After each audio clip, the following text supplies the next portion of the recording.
Dr. Zog. I'm here with my wife to show you the positioning of the shield.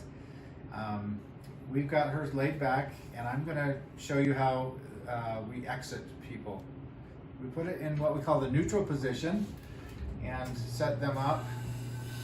As they set up, the shield is completely out of their way and when they exit the chair. We also have it up when they enter the chair as well. So let's go over a few important steps in positioning the shield over the patient.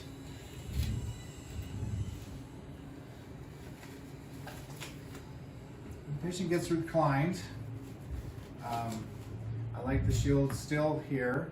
And if you're doing a procedure where you need to numb someone, I actually keep the shield up until the person is numbed. At this point, what we'll do is we'll loosen the knobs and position the shield completely over the patient. And notice that there's a 30-degree incline toward the toes. This allows me optimal room to do the dentistry, to move around as needed. I'm going to go over just some of the different quadrants. Start in the first quadrant. Tip up. And I'm going to turn my light on too. I have an overhead and this light. And so I'm going to use both.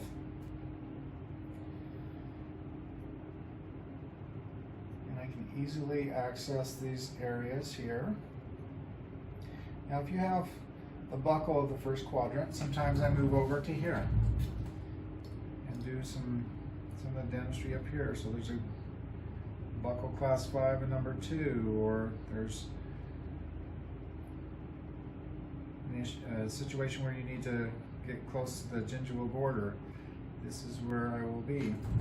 And then I come back over here, and quadrant 2, all the anterior is very easily accessible.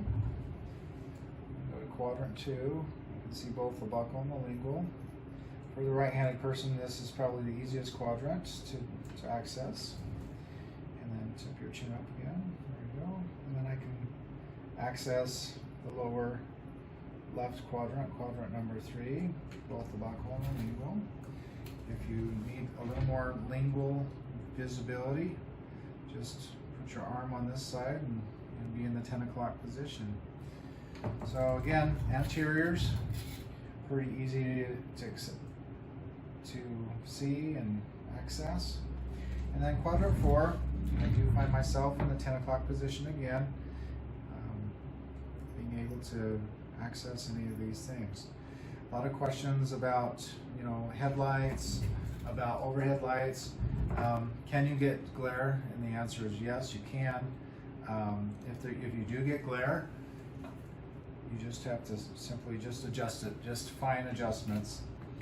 I don't find that my headlamp glares at me very often.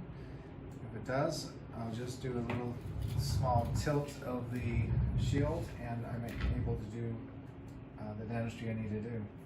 So this is how I find myself. Now, once in a while, if somebody's, a 2 o'clock person, they can certainly work in the 2 o'clock area here.